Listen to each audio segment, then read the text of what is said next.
Hi everybody, welcome back to a Creative Cast, where a creative cast of people talk about creative things. I'm your host, Cali, and today I have with me... I'm Chris. I'm Marshaun, and this is my voice today. I am quite sick. Or I was sick. I'm not sick anymore. You got that post-sick voice, where, like, you're not sick, but your throat hasn't gotten the memo yet.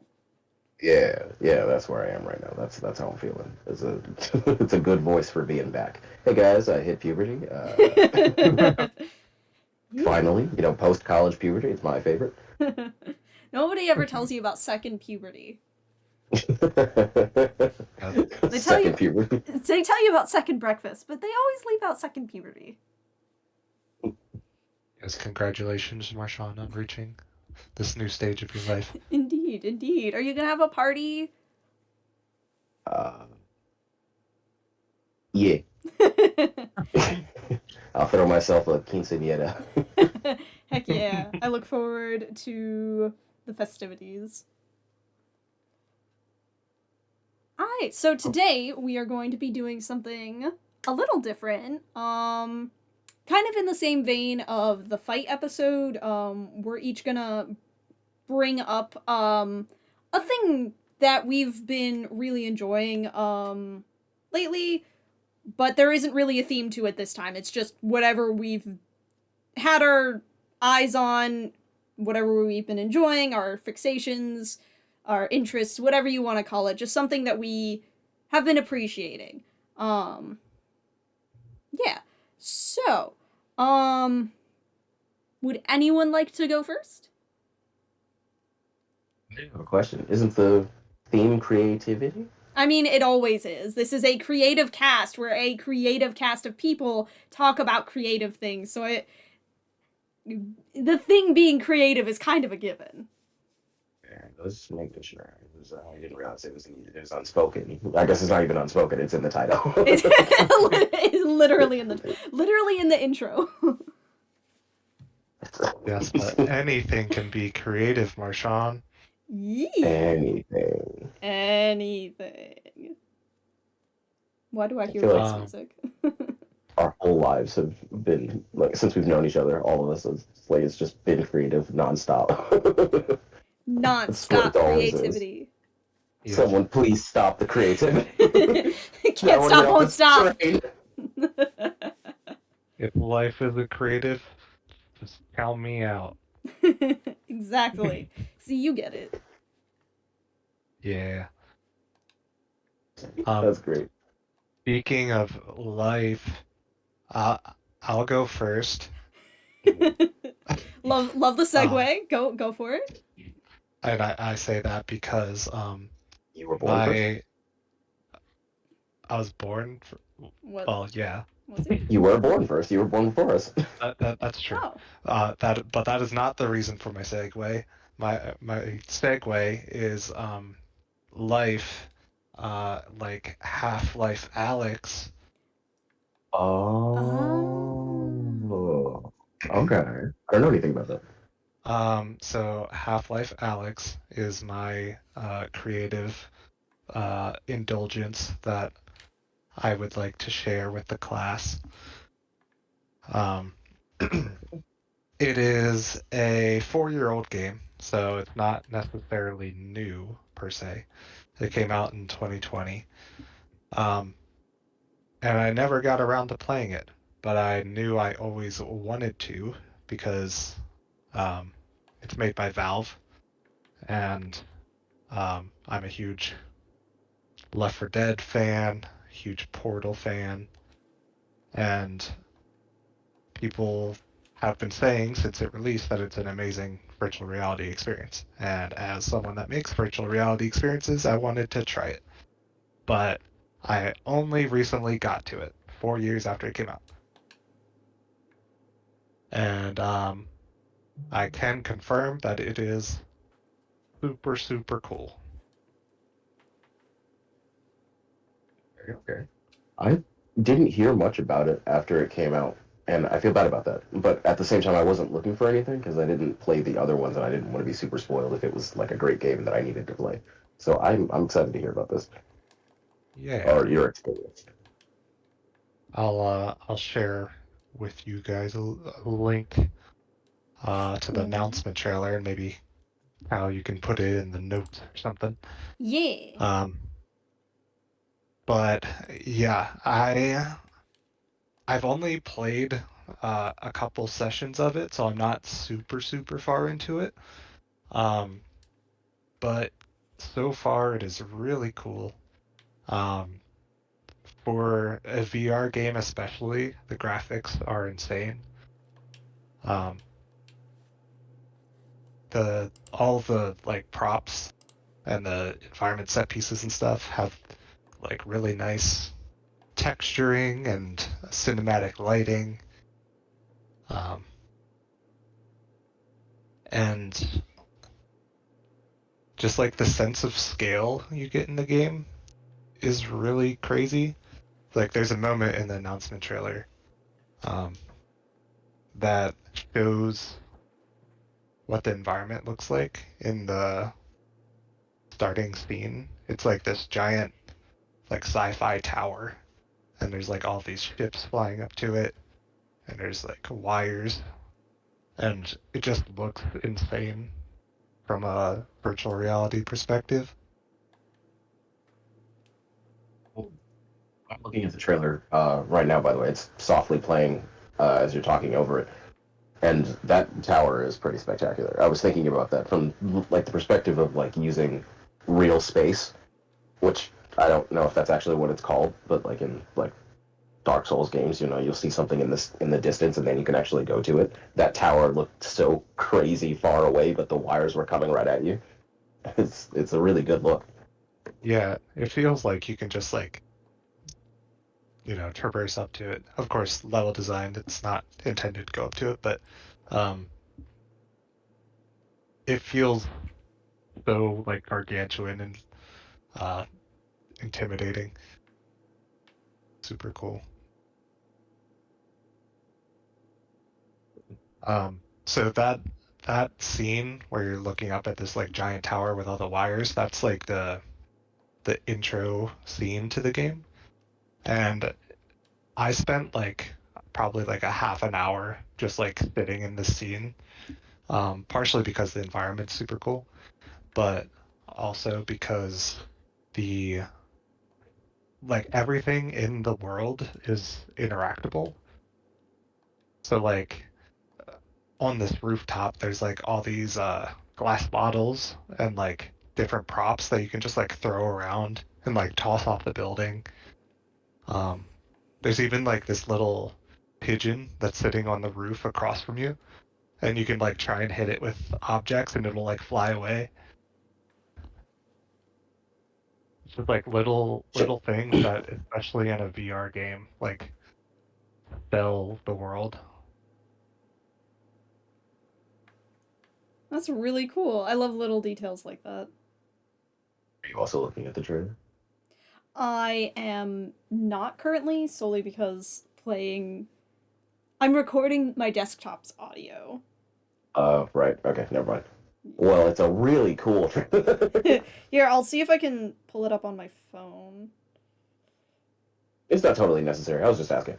Um, but yeah, no, you you have more experience here, obviously, Chris, because you work with this kind of stuff. But like, I don't know how far VR games have come.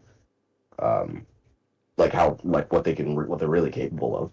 And this seems like it was like the shining achievement of like that genre. Is that like accurate, or am I completely wrong? And there are other like visually spectacular games just like this. Yeah, I mean there are others, but this one, especially because it's like designed specifically for VR.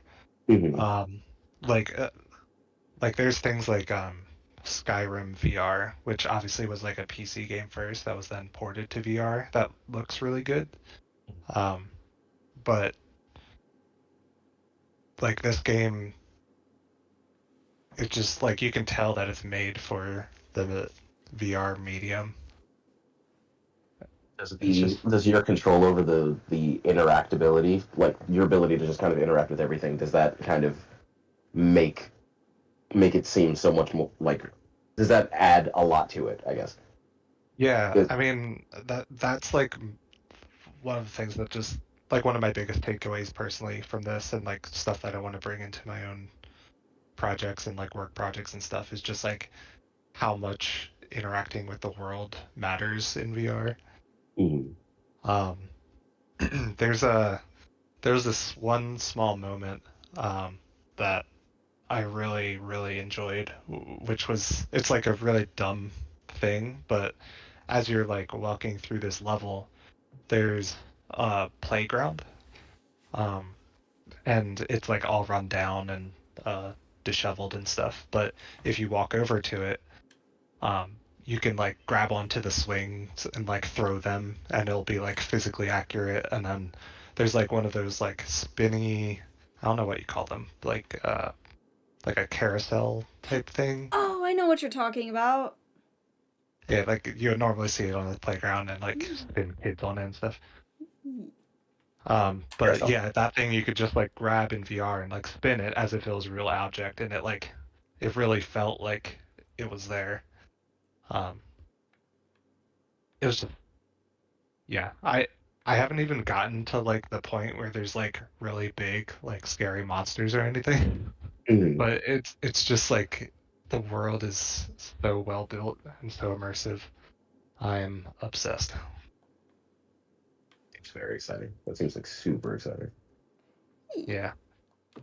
And like Uh, I'm just playing the trailer on repeat. I'm like seeing like little bullets rolling on shell countertops and like bottles falling over and stuff. And I know like Gary's mod and everything. Like the whole idea is that you can just do anything with everything, and they kind of yeah. kept that alive in this game. It seems. Yeah. You can tell it's a Valve game. It's just like the design is so well done and Mm. intuitive. Um, the there's some really creative puzzles too that are kind of specific to VR. Um, like there's one point where you're holding this like spherical hologram and you have to like rotate it around in 3D space in order to like solve it. Wow, that's That's insane. really that's really cool. Yeah, I like. Yeah.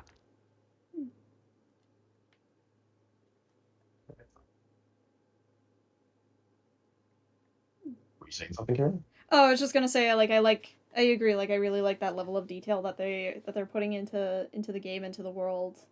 Cause like I don't know, a world feeling alive in a game, um, can be portrayed in a lot of different ways. Whether that's like the way that the NPCs talk to you or like pop up in different places, um, to little things like the way that swing works. Like there's a lot of different ways to. I say making a world feel alive, which it is what it is, but I think more than anything, it just adds to the immersion, like how immersed you can get in the world and what you can do with it. Um, it's like kind of getting rewarded for putting your time into the game and into the story of because you think of like these little things and you paid attention and then you get to see cool stuff happen with it. Um, so it's kind of cool to see that level of attention to detail coming into virtual reality and like getting pushed further and forward. That's really cool. I appreciate that. Golly, I do love my tiny detail. Yeah. The audio in this game too is really good. Like speaking of details, it's just like especially when you're in VR and there's like spatial audio, so like the audio will change depending on where you're looking. Ooh, that's really That's cool. that's something else. That's crazy. I feel like stuff like that is especially helpful for games with like a combat portion to it. So you can like hear the enemies, how far they are, where they're coming from, stuff like that. Also, I mean, anything sound design related um, lends itself towards I assume that this is like is this categorized as like a kind of survival horror thing? Like, because you have kind of monsters and stuff like that, but you also have like normal enemies. Is that like a Yeah, survival kind horror? of. It it's definitely like a linear story. Hmm. So yeah, I guess it's like maybe survival or RPG almost. Um, yeah, I'm it's wondering how like that could be like utilized to really mess with you, like like the audio, because Dead Space does a very similar thing, I think. Not with spatial audio specifically, but like it likes to play around with things that you can and cannot hear because you have to have the headphones on with VR. That's interesting. yeah, it definitely builds up the creep factor. Like even though I haven't gotten to like real enemies per se yet, um, I'm still like just creeped out enough to like really have to like muster up the courage to like enter a new area in the game. I'm like peeking around walls as if I'm gonna like get attacked around every corner. Yeah, On like edge. where I stopped when I finished my last session playing, it was like right outside this tunnel that just had like a bunch of these like mutant like blob looking things. Mm. Um, and like they were all like pulsing and it was making like creepy noises and I was like, nope, I'm just gonna sign off for now. That's fair. I imagine that stuff's like even scarier in VR too. Yeah. There was a I don't even know what they're called. Ah, jeez, I'm so out of the loop. Um, but the crabhead people, what are they called? Um, that's Are a they good called crab question. people? Uh, Well, there was one in the trailer. Google. There was one in the trailer. It like bursts through like a brick wall and everything, and I'm just like, okay, so they're in this game too. So I'm wondering how they're Yeah. going to use those to like to get you. Yeah, so there's head crabs, which are the little guys. Oh. Yeah. I don't know what the big guys are called. They might just be called aliens, like alien grunt and stuff. That's what I'm seeing. Mm. Okay. Um, but yeah, I am not like super familiar with the Half-Life series or like the lore. Um, like I never played one and two, and feel like I should now that I'm playing this, despite them being like pretty old games at this point. I mean, just because a game's old doesn't mean it's bad or it doesn't have anything to offer. Like that's why they're called Yeah, classics yeah, or timeless. yeah, and I think especially with it being Valve and that being one of their biggest titles, I know it's going to be good. Was it their first? Was was Half Life Valve's first game? That I don't know. It feels like it might. Like I feel like it was the game that put them on the map, kind of. Hmm. Yeah, because I know it was a big deal. I know like it was a meme for a long time. Half Life 3 is confirmed and everything, and then it finally came out, and people were like, "Oh my god, it's actually here!" I mean, that trailer has 13 million views. Yeah, well, uh, funnily enough, well, I guess not funnily enough, but it's technically not Half-Life 3. It's Half-Life Alyx. Right, Um, right. I forgot about that. and I think that was sort of a meme in it of itself. It's like it's not the third one, but it's kind of the third one. what you remember all those jokes around like Kingdom Hearts 1.5 and that's kind of the vibe I'm Yeah, getting. We'll yeah, never ever get to 3. Maybe. yeah. I mean, that's just like a Valve thing because Portal had Portal 1 and 2, and not 3, and then uh, what's the other one? Oh, Left 4 Dead had Left 4 Dead 1 and 2, and not 3. Oh yeah.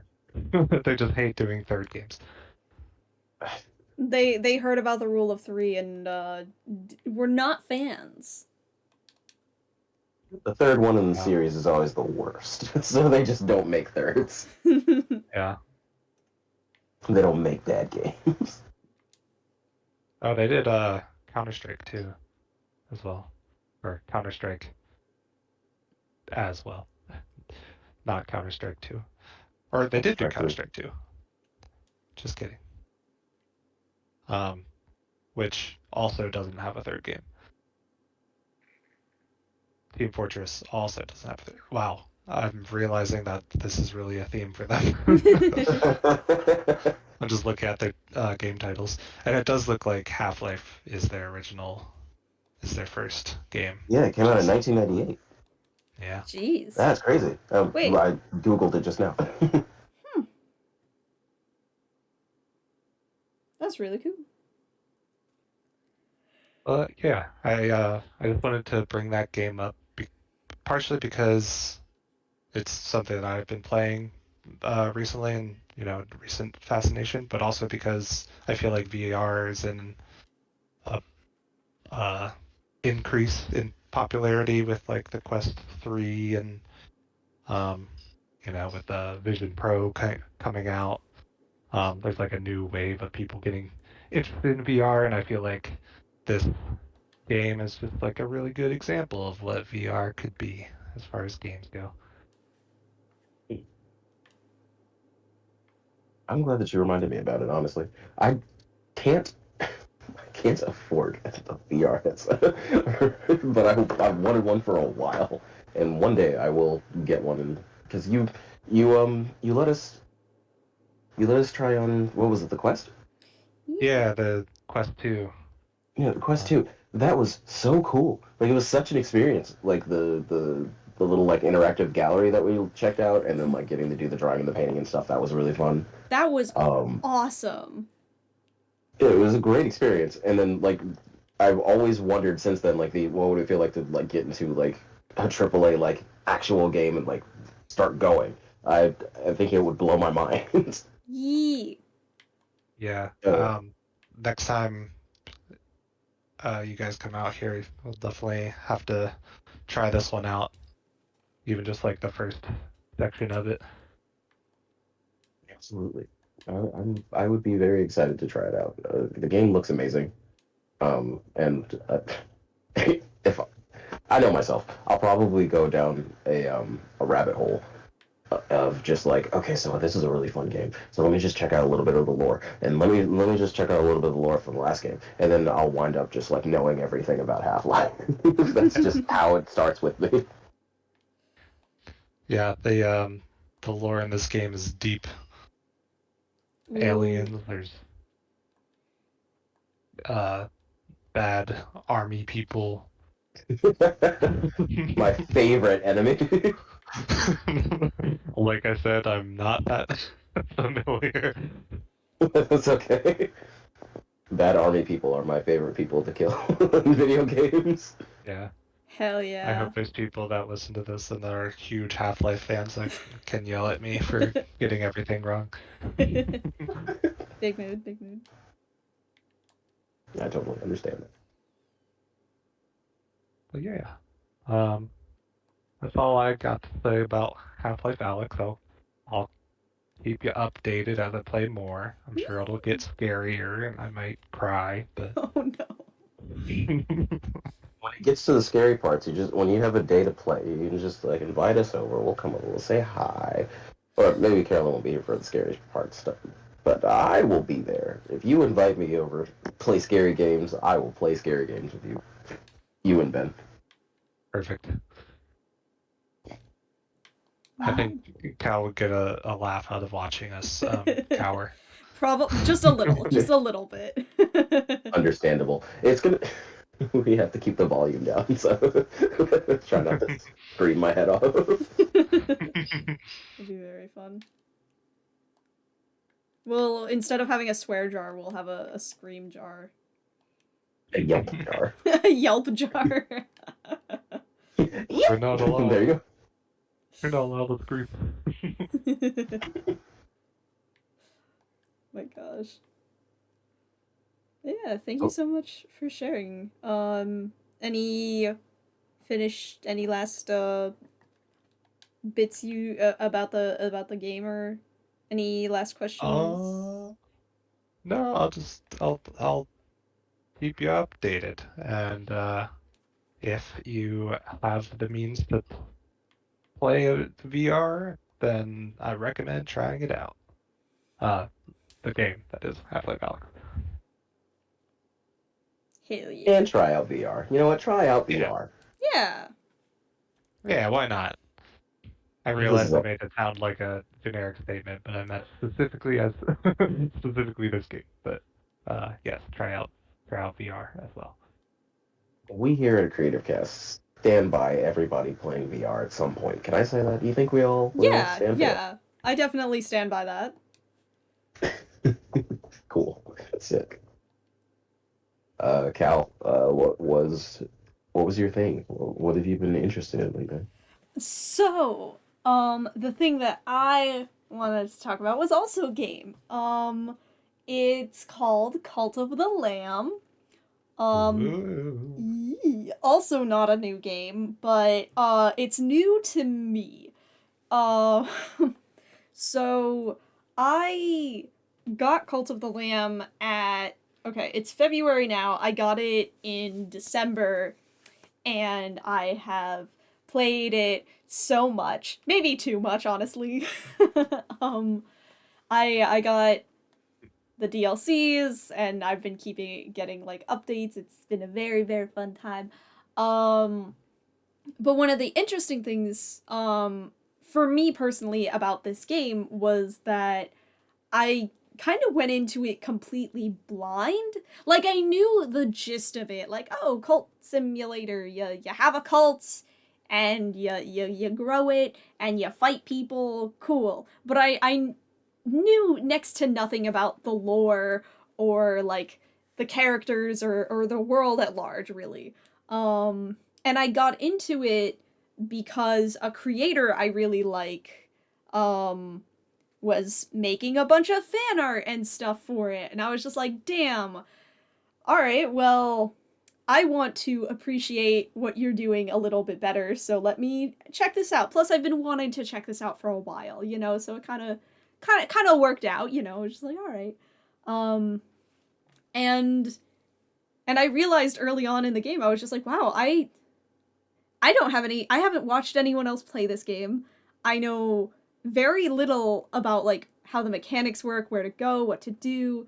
Um, but it was kind of really exciting in a way, because I was just like, oh, neat. I get to just like organically figure stuff out for myself and on my own and explore, and I don't know, there was something about that was just really cool. Getting to experience a game like with little to no prior knowledge, because usually I watch like a video of someone like talking about a game or a movie or something, or like I watch somebody else play the game. Like with Breath of the Wild, by the time I actually got my hands on the game itself, I had already watched two separate people play through it on YouTube. Vinny from Vine Sauce and Game Grumps. I watched both of their playthroughs before I even got my hands on my own version of the game. So I was very well versed in like the world and the side quests and where I needed to go and what I needed to do. So but I didn't have that this time, and that was actually a really fun thing for me. The game itself is really interesting. There's kind of two sides to it. So there's the cult side, where you have followers and you have to like take care of them, make sure they're fed, make sure they're not sick. And in return they give you devotion, and with devotion you can like upgrade powers and stuff for the cult so their lives can be better and you can get more powerful and fun stuff. Fun skill trees. And then there's the fighting side, where you go out into the world and you do crusades and you fight the bad guys. Bite the bad can you guys. bite them? Yes. I would like to bite the bad guys. As far as I know, you cannot bite them, but you can stab them repeatedly. That's not biting. It is. I It mean, is. what is a bite but not stabbing someone with teeth? You're not wrong. If I stab someone with a knife, then I can't taste them. Oh, if you want to taste people, you'll love this game because not only because you can be a nice cult leader and be cool to people, or you can just raise a bunch of cannibals and eat everyone. That's not my vibe, but it's there. Oh, perfect. Yeah. You can be a nice cult leader. You can or you can be evil and sacrifice people all the time, every time. Yeah. Yeah. One of the really interesting things about the game is that it has a lot of lore that I also don't know too much about because I'm still figuring it out. Like I know that there's some really cool lore videos on YouTube, but I've actually been avoiding watching them until I unlock all of the lore in the game. Which actually, where am I at with that? I'm missing 5. I'm missing 5 of the lore pieces. So once I have that, then I'll start reading or looking up like the lore videos and stuff. But it's really cool because the world has this feeling of being really, really stupid old. Like some of the gods that you interact with are like crazy, insane, balls old, just been around for a long time, seen the world rise and fall, seen mountains and rivers change, and it's cool. It's really cool to see how this world has just like how like the remnants of times long past and how they kind of still remain in certain aspects but are also like really different and crazy. And there's like a lot of symbolism with like the characters. Yeah, I don't know. It's just been a really fun game to play and to explore and to figure out. Yeah. This game looks super, super cute. Yeah! Have not seen, or I haven't gotten into it personally yet, but it is on my list. Yeah, no, it's like I know it sounds horrible with like the whole it's a cult simulator and there's cannibalism and stuff, but it's like the art is so adorable. Don't get me wrong. Yeah. Some of the bosses are really fucking gross and creepy, but it's like you play as a cute little lamb. Like what more could you want? Yeah, I love that juxtaposition of like the two like almost like chibi look, but like it's all about death and Satan and like it's just funny. Yeah. It also seems to have some anime inspiration as well. I mean, I'm mostly talking about. I'm looking at the trailer, and it has some like really cool like speed lines and like swiping action effects and stuff. It's very anime. Oh yeah, no, the trailers that they have are all like really really fun. Like you can definitely tell that the creators had a lot of fun with like putting the game together and like making the trailers and stuff like that. Because there's a lot of fun stuff you can do. It looks like it's like it seems to me, and you can tell me if it feels the same way. It feels like they really just had an original story that they fell in love with, and they were just like, we need to make this, and they just went ham on every aspect of it: the animation, the marketing. I think they've been doing a lot of like meme-worthy things on Twitter too. I think in that aspect of their marketing, has been For great. sure. Yeah, like they just went ham. They went lamb. They went lamb. They did go lamb. One of the recent updates, Sins of the Flesh. I think it originally started as a meme where they were just like, "Hey, if this tweet gets enough likes, we'll put sex in the game." And then they did. So, yeah, now your followers can have children, and that's That it's fun. Oh boy. It's actually really cute. They want the little babies crawl around the village, and you can watch them learn to walk. It's actually really adorable. That's cool. That's really cool. That's so I cute. know I've made the comparison before in our conversation, Cal, but it reminds me aesthetically of Hollow Knight. Yeah, big Hollow Knight energy, where it's like really cute, but also like kind of creepy, and like you can tell that something's deeply wrong with this world.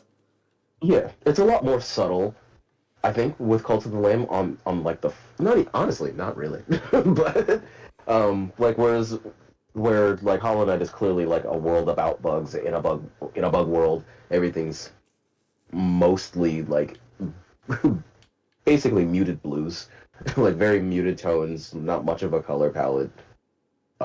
Initially, because it's meant to already feel like you're basically under a graveyard. But Cult of the Lamb goes the opposite direction, where it's just like, yes, this is a messed up, aggressive world, but at the same time, it's so bright and colorful and punchy, and it like you wanna interact with it. You really want to just see what's going on. Eee. Oh yeah. Also, it can like scare you. Oh yeah, for sure. Because like I said, some of the bosses are like real McNasties, my guy. Like they do not look pleasant, especially if you get the Relics of the Old Faith DLC, which I definitely recommend you do. Just like any content this game has to offer, get it. It's so good. Just get it and have fun. But Relics of the Old Faith lets you play through the game again. But this time you spoiler alert, I guess. So when you go through the game the first time, you beat your big bosses. But the second time you go through with Relics of the Old Faith, you get to save them from purgatory, and then they get to join your cult, which is really cool. But when you go to fight them again, oh boy, do they look not great. Oh man, purgatory was not kind to them. That's cool. I really like that. It's like, so you're saying like after you beat the game, you essentially can still do more things after the game is over. So like the story just continues. Pretty much, yeah. Like the Relics of the Old Faith DLC is basically just like an addition to the story where you get to basically go through the game again, but like you get to there, like the world is different and has been changed by the deaths of these gods that you killed. And you get to see how the world has like altered a little bit, and these old gods become part of your cult, and you get to like talk to them, and like you can try to fix the relationship a little bit. Everyone's game is a little different, so there's no guarantee that they'll ever like you. Some of them still don't like me, but some of them love me, which is really cool. That's awesome. Yeah. But yeah, there's a lot to do and to explore. Like this game is bigger than I thought it was when I first started playing. Like I kept unlocking areas. I was like, what do you mean? What do you mean? Why are there mushrooms? Why are there so many mushrooms? Where am I? they just kept kept coming. But yeah, there's like a lot of cool fun characters you can meet. Like there's this fun like bug pirate dude who gives you stuff if you go kill certain people, and he's such a silly little guy. And he works at the docks, and you can go fishing, and if you help the people in the fishing area, then they'll give you some cool stuff. And if you go interact with the mushroom people, they'll give you cool stuff. Like it's like there's the world, like I said, it feels, or like I was talking about earlier, it feels alive. There's people around and doing things, and there's stuff you can interact with and things you can do. And that's cool. I like that there's so many different aspects to it. There's a lot of different things you can do with the game and explore. Seems like there's a pretty fun power creep where you kind of start the game and you're nothing. You're level 1, you're nothing. But by the end of it, you're essentially running everything. Like you are the god of everything. literally, like, oh shoot, how does that line go? No longer a vessel, no less than a god. Like this is your story of becoming a fucking god, and that's so sick and so cool. And for everyone out there, there's a lot of different difficulty aspects, like levels to the game. So me personally, I'm a little baby. So I have mine on like the easiest difficulty because I'm here to have fun and not to cry and feel frustrated. I'm playing games to get away from those feelings, you know? So Yeah, that's a vibe. yes. But there is like there's way harder difficulties. Like I think it goes from like casual to like balanced, hard, and you have a death wish. Which I believe in that one, it's like permadeath, where if you die, it deletes your save file. Ooh, Yeah. Yeah. wow. Yeah. So that's fun. But yeah, so like there's a lot of room for different levels of gamers for this game. Like if you want a speed run, like you can find some fun ways to do that. If you like a challenge, if you have a death wish, you can play the game and fight the bosses and the different mini bosses over and over to get it right. And you can just have a lot of fun with the different things that this game has to offer. Cool. Yeah, I definitely want to check it out. It is on my list. Yee. What have you been playing it on? I've been playing. Actually, no. Which like No. I haven't decided if that's a good thing or not. I got it on PC. They do recommend using a controller, so I have an Xbox controller that I plugged into my computer, and that works great, which is awesome. I thought, like, I forgot that I could get it on the Switch at the time that I was getting it on the PC, and I can't decide if that was a good thing or not, because on one hand, it would have been so much more convenient to have it on the Switch, but on the other hand, it would have been so much more convenient, and I probably would have, like, way more hours in it, and like I said, I've already been playing this game kind of too much. Fair. It seems like it's a lot of fun.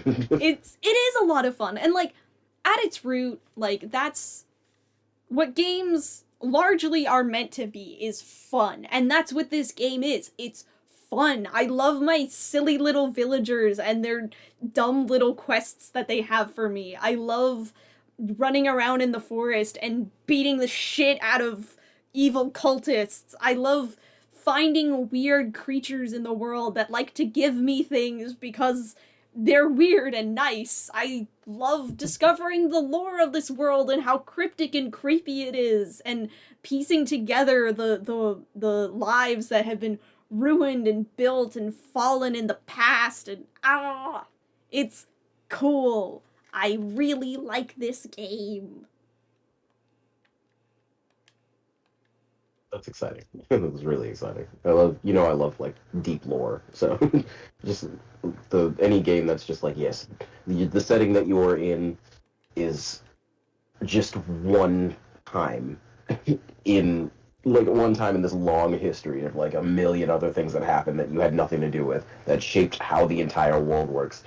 But now you're gaining the wisdom, and now you're affecting the world in the same way that those things used to. I mean, I get a lot of that from like the Soulsborne kind of series, but it's such a fun, powerful feeling, I think.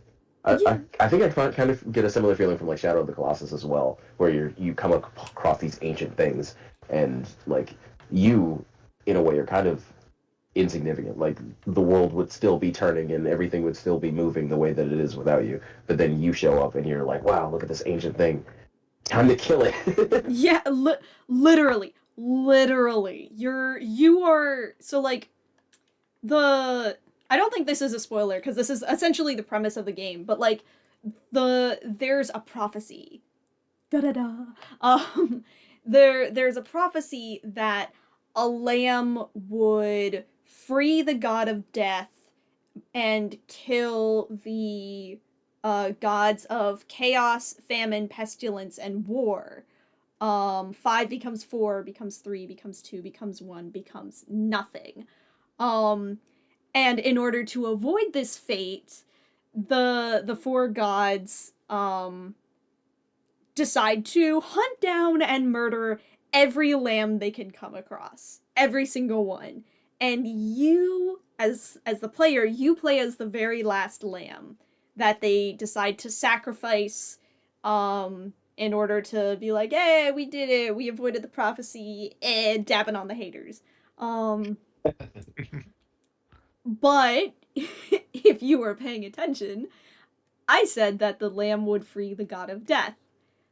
So by killing the lamb, they literally just delivered the lamb to the god. Like, I don't know why they didn't think that's what would happen, but like, of course that's what happens.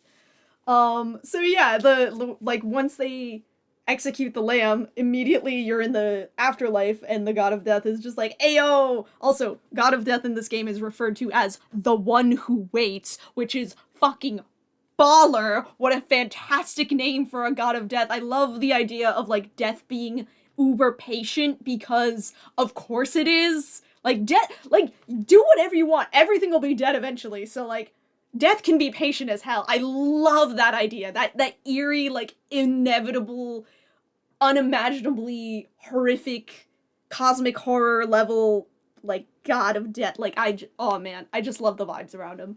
But yeah, so the one who waits is just like, ayo, do my bidding, and you kind of have to, so you build a cult in his name, and then you go kill these gods, and it's wild.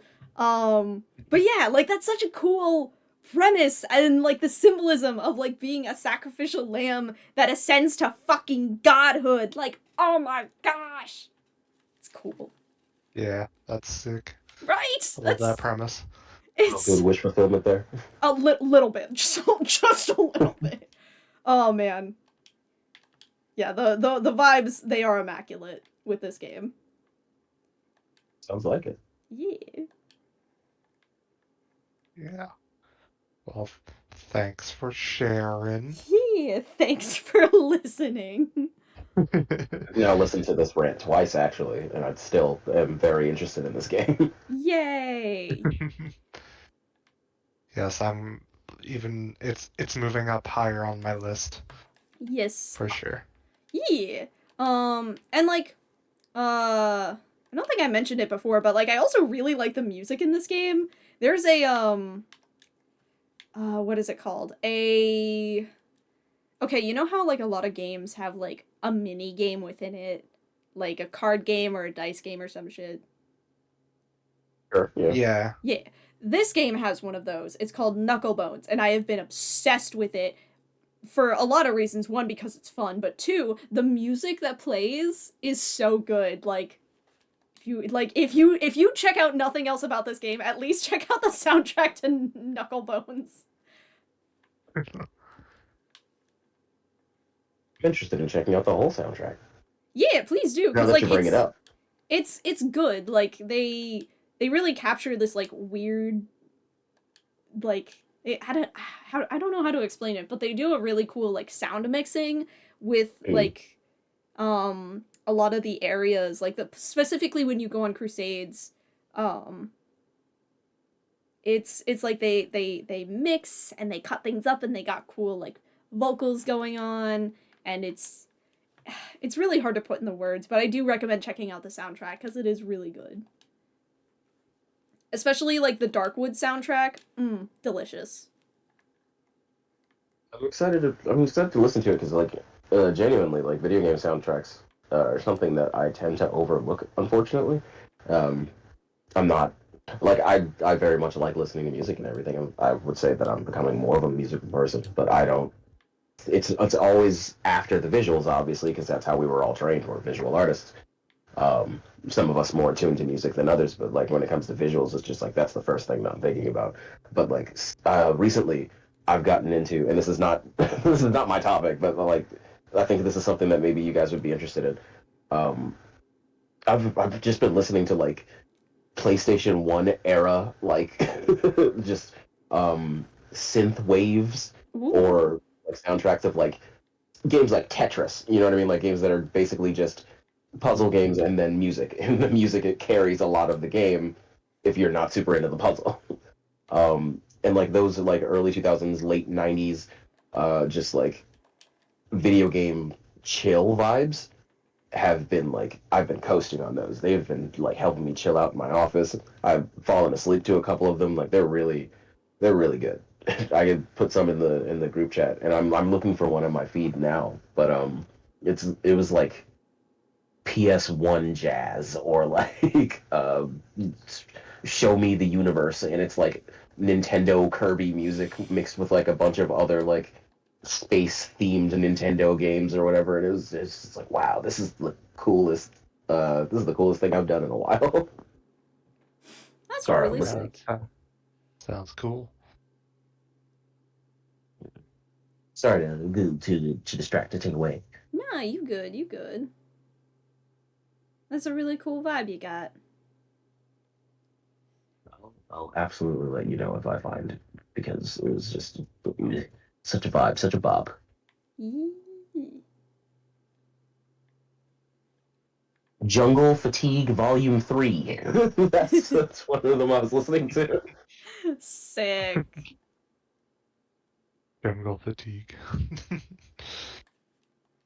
Oh, I don't know. I don't even know if that one falls in the same like video game category, but that was another like that's a good one. It's just like Donkey Kong like jungle video game vibes. Oh, Jungle Drum and Bass. That's another Nintendo one with like a Cranky Kong from Donkey Kong, whichever one. I've never played Donkey Kong before, unfortunately. I'm sorry if that's sacrilegious. It's okay, I haven't he's either. just scratching records, and I'm just like, How yeah, dare Cranky you. Kong. Chris, did you grow up with a Nintendo anything? I played what I don't know what I played Donkey Kong. I did play a Donkey Kong game. I'm trying to remember what platform. You I think did. it must have been a was it on Game Boy? Maybe. I don't. I wouldn't know. I had a Game Uh, Boy, but I didn't play. I didn't play anything Donkey Kong. I never had it like handed to me. yeah, I have very faint memories of shooting a monkey out of a barrel on a handheld device. So I would assume it was it was the What Game if that Boy was version. Super Monkey Ball? No, no, no, no. It was definitely Donkey Kong. The way you said no, I was just like, no, I hate Monkey Ball. Couldn't be So, Monkey I'm sorry, Ball. Chris, I didn't know. No I shade to wouldn't. Monkey Ball. Monkey Ball's great. I would never monkey a ball. I would never ball a monkey or monkey a ball. I wouldn't smash a tempest. What? No Chris gets smage it. in the dumpus. Oh my gosh, what a throwback. I still think that's funny. You wouldn't smash a tempest. But yeah, the heavenly mixes were so good. And Jungle Fatigue, yes, good. Yes.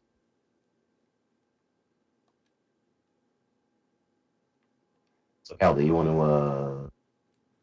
Do you want to transition to me since I've already been talking, or is there anything else you would like to say?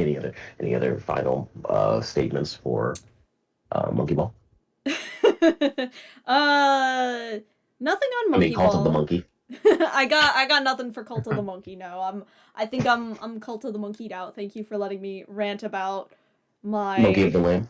my Monkey of the Lamb for a while because I've just very much been having fun and I'm glad I could talk about it. Glad you brought it up. It seems like a really sick game. It's very, very fun. Well, I don't know why I feel like I can't talk about one thing. Maybe it's the ADHD in my brain. But I can talk about one thing.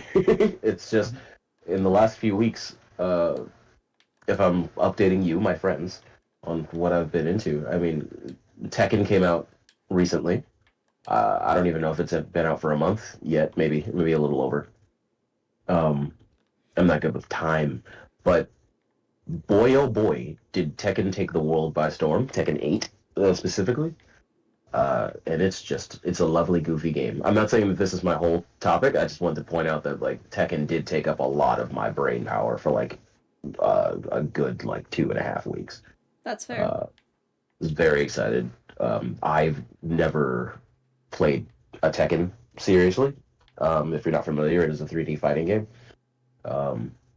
The series has been around for a while, and it's been very popular. Always known for like having, for the time, pretty cutting edge graphics, and currently still pretty cutting edge graphics. I can't think of like Street Fighter 6 came out last year and looked amazing. It looked as good as it's ever looked. Like completely different art style, completely different art direction.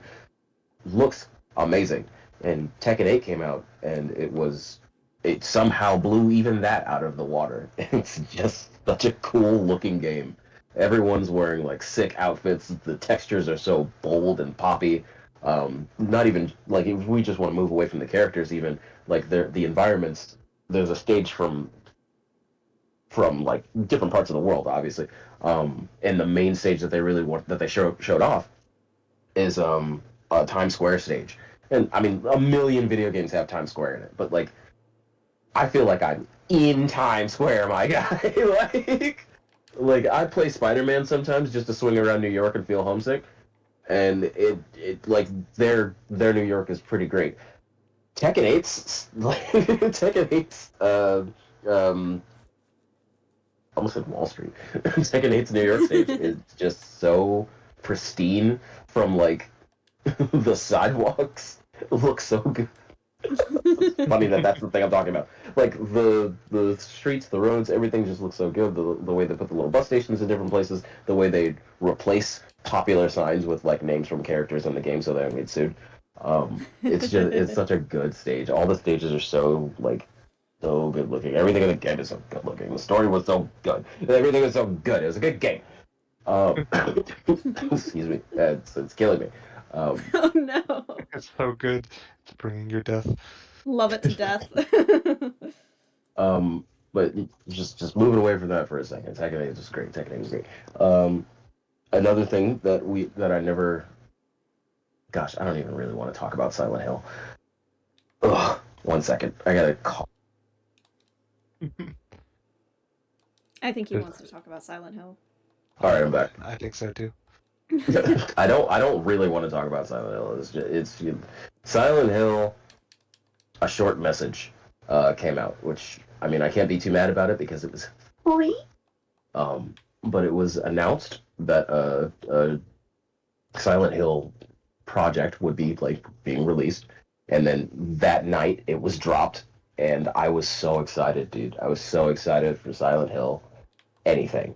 The golly gee, since PT came out, that series has been dormant. Because the original creative mind, not the original creative mind, he wasn't behind the first few games. The original creative mind behind PT specifically, Hideo Kojima. I don't want to say Kojima. I'll say Kojima because I think I mess up his first name all the time. I think he left. Either he left or he was fired, but like they kicked him out or something. And then PT was canceled. And PT took the world by storm. It was incredibly terrifying. It had so many secrets and puzzles that you had to figure out. It was so cerebral. Like, not just in the way that it created atmosphere and scared you, but in the way that it told its story. It was like listening to radio messages and playing around with the radio and going in the rooms one way and coming back out the other way, and it really got into your head, and it was telling you a story this whole time while still confusing you and twisting it and turning you, and you're only playing in one hallway, repeating over and over again. It's such a simple premise, but it took the world by storm, and then the project was canceled. And then we got Death Stranding, which is not a game I plan on playing, but you know it is a masterpiece in its own right, just not my kind of game. It's no PT, it's no Silent Hill, you know. So Silent Hill: A Short Message was announced a few weeks ago. Uh, Came out that same night. I played it, expecting the best thing, hopefully, or at least half of what PT was. I was jittering. My hands were shaking. I'm scared. I was like, what if this is like PT? I'm gonna pee my pants. Like I don't know if I could do that. I couldn't play PT. I could not play PT. If I could, like, if you gave it to me right now, I'd be like, haha, maybe later. But I would really want to play it. But Silent Hill: A Short Message came out, and it was a little disappointing. I'm going to be honest. It was just a little disappointing. Aw. Since we're talking about stuff that we liked in gaming and that we've been into, I wanted to talk about something I'm not. So I just didn't like. I didn't like that too much. I mean, hey, that's fair. Sometimes you just gotta get it out. You've been excited about something, you've been waiting, and oh boy, was it underwhelming. Yeah, I wasn't expecting anything at all. Like, I didn't expect a Silent Hill announcement. I wasn't keeping up with the news at all. But when the game came out, you know, I played it, and I just like a lot of the criticism that's being thrown at it is that like the voice acting is not really the best. The acting in general could be better in some places. Overall, like level design and everything, I mean, it was fine. It's a pretty linear thing. And again, this was a free experience, so you really can't knock it too hard. It wasn't meant to like be like the new PT. It wasn't trying to do that at all.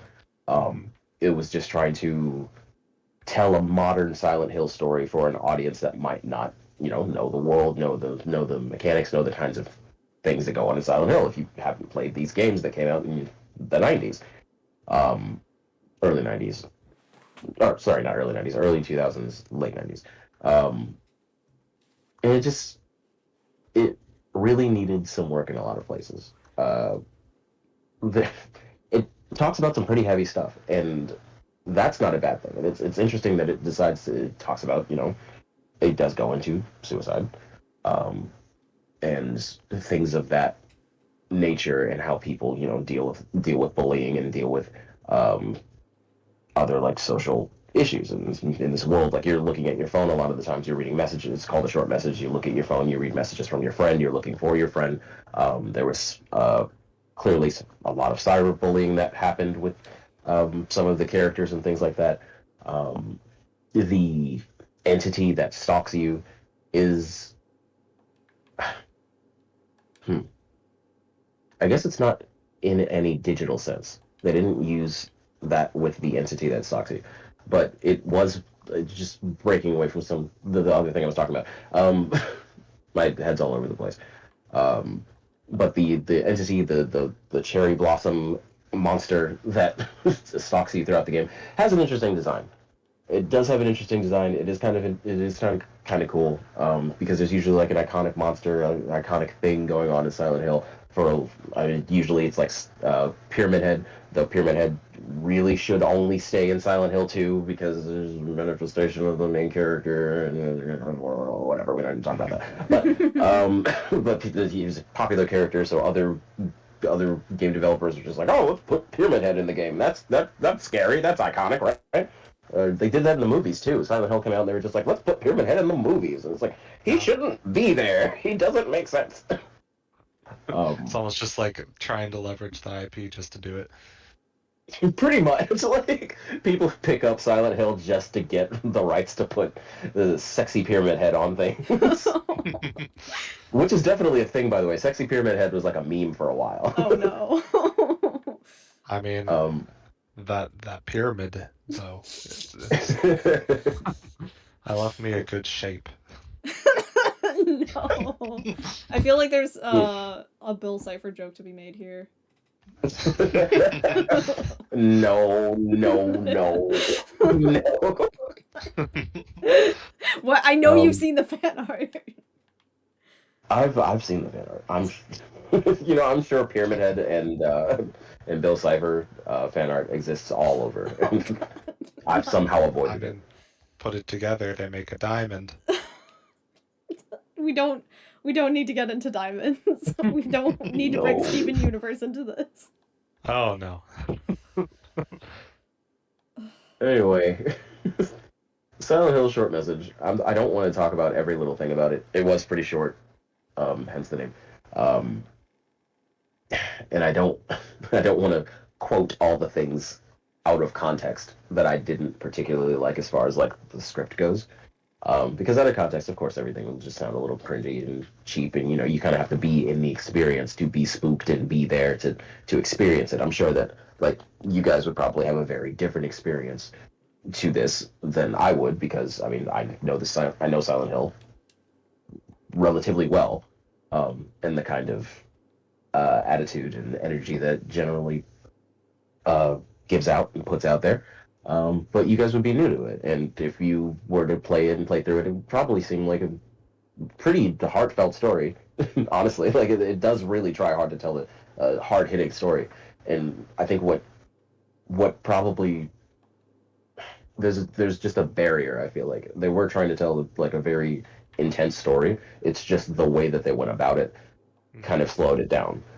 Towards the end of the game, you're kind of just like doing this, what I feel like is very cliche thing where you're like you're a high school student, so you're walking through the high school, and like you were bullied, so your desk is in the middle of this hallway. You're walking through the high school hallway, and your desk is there, and it's got all these mean words written because you were bullied, and it says like loser and ugly and stupid. And I'm like, all right, that's a little on the nose. I feel like tropes that are just like a lot more common in like I want to say like Japanese media more so than like I don't feel like I see a lot of that type of bullying in like American media or Western media. And maybe I'm wrong. Maybe you guys have seen more stuff like that. But I don't know. Some types of tropes and things like that. I feel like there was a bit of like a localization kind of barrier, maybe for me. Yeah, that's interesting. And like, what? Sorry, go ahead. Sorry to jump in. What do you think? I think you kind of mentioned it earlier, but like, what do you think was the motive behind releasing this as like, especially as like a free game?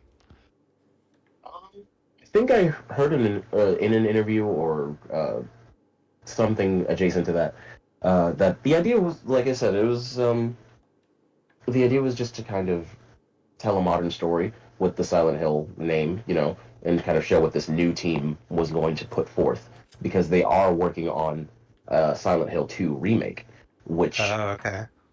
Right, Silent Hill 2 is the biggest game in the franchise, one of the most important horror games ever made, and they're remaking it. It's been remastered before, but this is the time that we're remaking classic games, and it's being remade, and it's a big deal. A lot of people are very excited, but people are also nervous because this isn't the original team, obviously. They did bring back the original composer. They bring him back for everything. They put that shit on everything. I don't know his name off the top of my head, but they bring back the original composer for Silent Hill like hotcakes. Every time they get to any Silent Hill thing ever, they're just like, bring that guy back.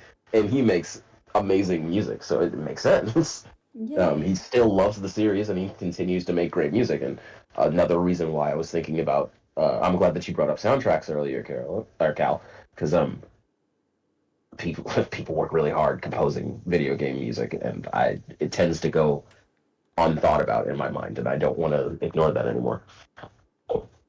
Yeah. I have a soft spot for sound design. That's so I can understand the enthusiasm for good music and good sound design in any media, really. Right. And lost my train of thought. I'm coming back. Wait. Sorry. It's coming back. Pulling in the station. Right, Chris. So the basic answer to your question is that it was an experiment. They put together this project. They had an original story ready. It's set in modern times. They're trying to do Silent Hill with different characters, different places, trying to show how it works here with these new characters and everything. And definitely just to kind of show what they could do or what they were trying to do with their visions. Yeah, Did that answer it's your question? interesting. Yeah, Okay. just interesting because yeah, I haven't heard much about this, and it's not usually like it's not usual for a game like with a linear story to be like released free to play. Like usually that's like, the battle royale games and all that Right. stuff that's like pay as you go. So yeah, it was just interesting to hear about how this was released. It's I want to. I keep bringing up that it was free, and I may have said this earlier, but because like I I could be a lot more harsh on it because when I did play it, I was as a fanboy, I was pretty upset. Um, I jumped on it quite hard initially, but after giving time for it to like sit and like be a piece of art that is allowed to exist and be doing its best, I appreciate that it was released at all. I am happy that I got to play something that was Silent Hill adjacent, um, just to say that the series was still alive. You know what I mean?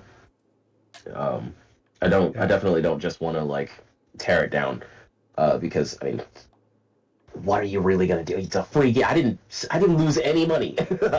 It was 2 hours long, and I spent no money, so I can't really be that upset. If anything, there are definitely worse ways to have spent those 2 hours, but I would personally recommend, like, if you were interested in what this game had to offer, I don't think anyone really has to play it. I think you could just watch it on YouTube. Um, and no one's losing any money if you don't play it, so I feel comfortable saying that. Yeah, that's the interesting one. I wish I wish I had more Silent Hill stuff to talk about in comparison, but that would go on for a while. It's Maybe we okay. need to do a highlight episode. I I mean, Cal is not interested in Silent Hill because of a lot of things, particularly not interested in horror, right? Like more grotesque horror. Cult of the Lamb horror is a different thing. And because your family's actually from Centralia, and Silent Hill is heavily relayed back to Centralia because there's a lot of people like, oh, the whole game series was based off of Centralia, which is not the case. A lot of people just say that. Like, it was one of many towns that inspired Silent Hill. Uh, Centralia being a Pennsylvania coal miner region, uh, a town that is not quite a ghost town. People do still live there. Uh, but despite the ever burning fire under their feet that will never go out and has been going since the 60s. But I mean, that's a metal fucking that's a metal ass thing to say about a place you live. Oh, hell yeah. So those people who are still there, I mean, as long as they're happy and healthy, more power to them, honestly. I mean, like, part of the point of this episode is just to, like, talk about things that you like, and to, like, share it with each other, even if I'm not particularly interested in playing the game Silent Hill. This is a creative space to talk about creative things. So if that's something that you'd really like to talk about, I'd love. Oh, sorry. Yeah. Sorry, I realized I didn't finish my thought. Cal doesn't like the horror stuff so much, but I would like to play Silent Hill with you, Chris, if you would like to. That's where I was getting to. I'm not gonna make you play Silent Hill, Cal. I know it's not your thing, and honestly, it's very heady. It's like you really have to think about a lot of the stuff because it's just like puzzles and metaphors and stuff. And if you're like not enjoying where you are in the game, it's probably just not gonna be as interesting to you. That's fair. That's very fair. But like I was saying, if you want to talk about it on the podcast at some point, please feel free. Do not let me stop Absolutely. Absolutely. I might even do, honestly, like, it's the kind of thing where I would like to do my own like video essay or like some type of history on Silent Hill. I've watched so many goddamn video essays, multiple hours long, about Silent Hill 2 alone. Jeez. Like, there's Yeah. so much to be known about that game in particular. And then the other ones have their own like bits of controversy and stuff like that. I watched a couple of videos on I believe Downpour is the one that's known as like the worst one. Um and like even that one has like fans, people who love it, people who defend it to the end. And a lot of actually interesting like behind the scenes stuff that went on to create it. So I feel like there's always something to appreciate about a game, about any piece of art, even if it is kind of a stinker. If you're looking for something to appreciate, I think you can. Maybe that's why it's good that I kind of talked about a game I didn't like so much. Yeah, it all comes full circle. In interest of time, I think that will have to have been my my subject.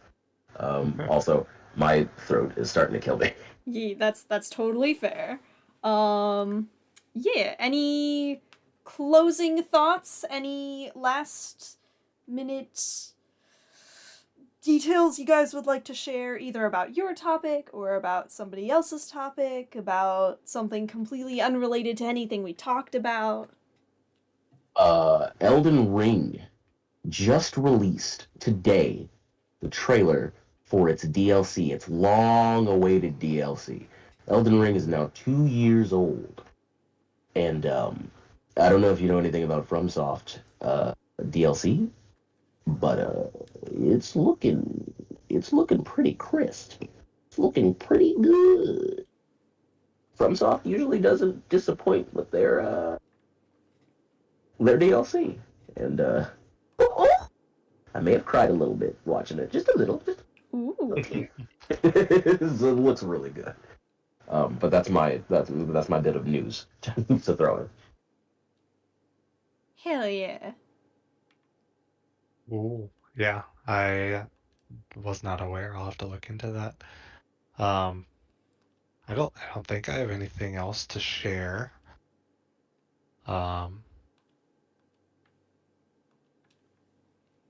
Yeah, no. That's fair. Scanning the It's been a brain long day. and head empty. No thoughts, head empty. That's okay. That's okay. That's okay. So here's the link for the trailer if you're interested, Chris. And since I was talking this whole time about Silent Hill and I didn't put it in the thing, I'll do that now too.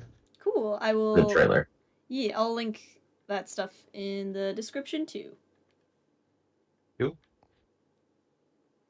Well, it was fun. Roll the outro. We don't have one. Just silence for a minute and then the video ends. We should improv an outro song. Da da da da da da. Outro. I mean, hey, you know what? This wasn't bad. I mean, I liked it. The outro. Perfect. I'm digging it. I'm digging it. But who are we and where can they find us? Well, I am Cali. I go by many names. We got Chris and Marshizzle here. Links to socials will be in the description as always. Thank you all so much for listening. Hope you enjoy this podcast. We will have another one like it up soon. Yay. Good to be back and talking stuff, and we'll see you next time. Yeah. Yeah. Bye. Bye bye. Bye.